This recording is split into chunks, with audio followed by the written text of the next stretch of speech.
बे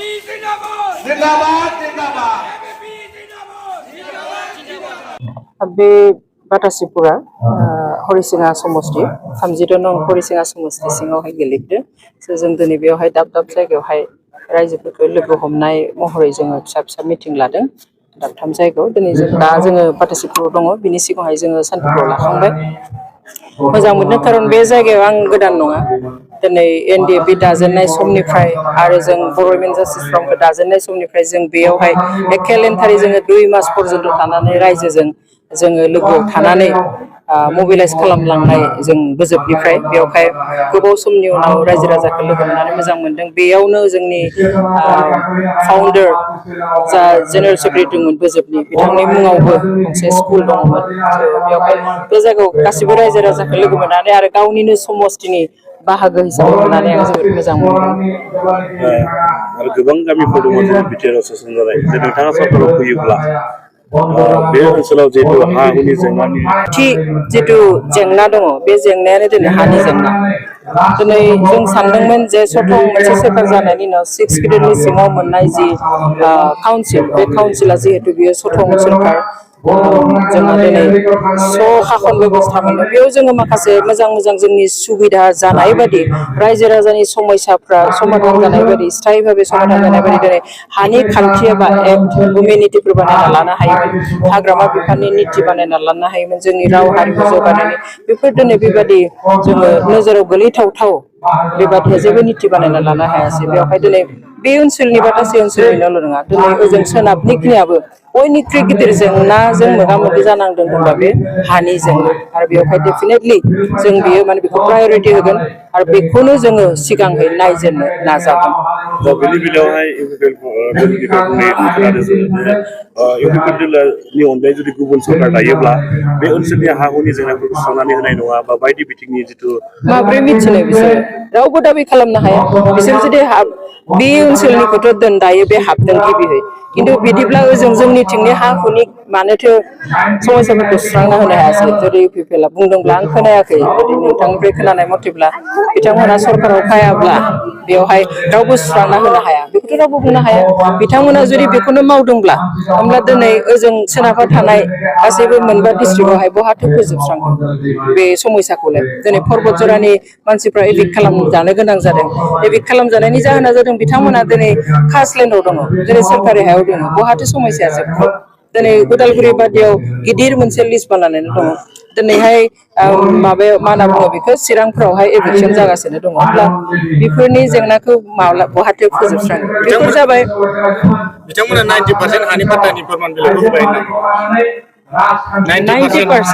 90% बेखौथ' जों मिन्थिनायाव बिथांमोना बुंदों जे 2 लाखसो मानसिनो हानि पाट्टा होबाय किन्तु अफिसियेल रेकर्डखौ जों नायदों मोनदों बेयावथ' जों नुदों जे बे 2 लाख मानसिनि जिथु कागज होदों लेखा होदों बेवहाय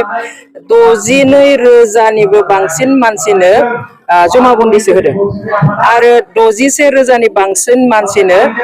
लेन्ड हल्डिं लेखासो होदों बेयो सोरहाबा बेसेबांबा रोजा आंनियाव गुटे रेकर्डआ दङ नाम कारेक्सन खालामनायनि मुङाव होदों बहाबा फन नाम्बार एन्ट्रि खालामनायनि मुङाव होदों बेफोरबायदिखौ नायोब्ला 1.5 लाखनिबो बारा बेफोरावनो थाङो बेफोर हानि पाट्टा नङा आसल होनाया बे 2 लाख नङा आरो बे जिथु होदों बेबो थारमाने बिटिसिनिफ्राय माबा मोनसे हानि सायाव आयेन बानायनानै बा स्थायी भाबे समाधान खालामनायनि थाखाय नङा बेयो आसाम सोरखारनि जिथु आसनि बे बसुन्धरा एक 2 बेखौसो दिनै बेयाव नाम दानस्लायनानै बैसोमुथि 1 2 3 बिदि बानायनानै होदों बे 2 लाख मोनाखै रावबो कागजखौ होनाय नुदों बेवहाय हानि पाट्टा होदों सानदों किन्तु अफिसियेल रेकर्डआ बे नङा जोंनियाव पुरा अफिसियेल रेकर्ड दङ बिटिआरनिखौल 80% मावफुंजोबबाय होननानै बुंदों बेखौथ' आरो बयबो नुखानाय खोथा आं बुंब्ला दिनै आं गुबुन मोनसे हान्जायाव थानायखौ बुंदों होननानै सानदों रायजो राजानाव सोंबानो मिथिगोन गासैबो जाफुंदों ना जाफुङाखै नोंथाङा जुदि सरकार दानो हायोब्ला आइजो माहारिफोरनि आरो इयुथनि थाखाय माबायदि खामानि मावनो सानदों दा जोंनि टारगेटआनो एपिपिनि टारगेटआनो इयुथ आरो वुमेन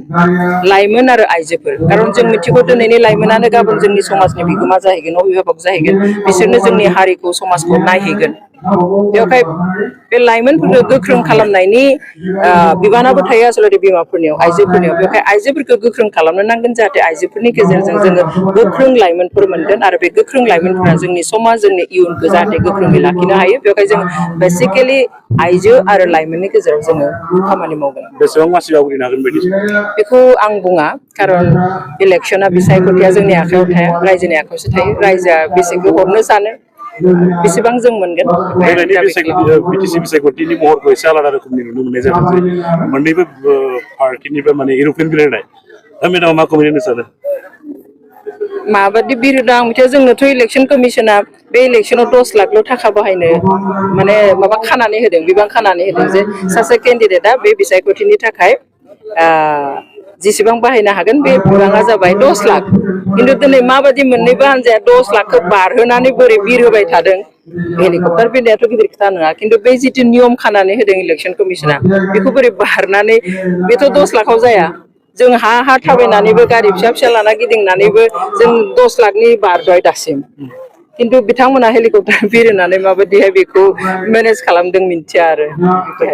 थेंक इउ जिंदाबाद जिंदाबाद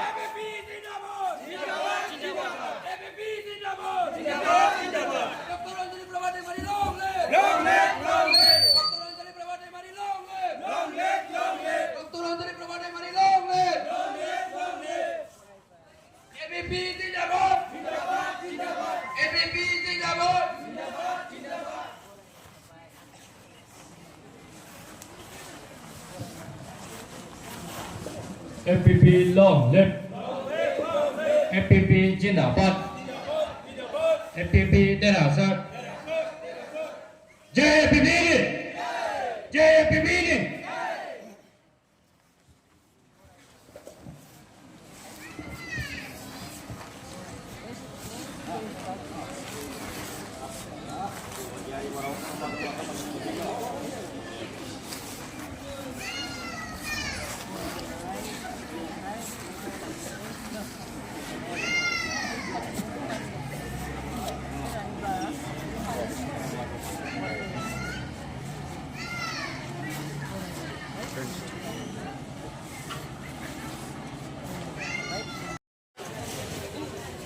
Mamusri Samadari nama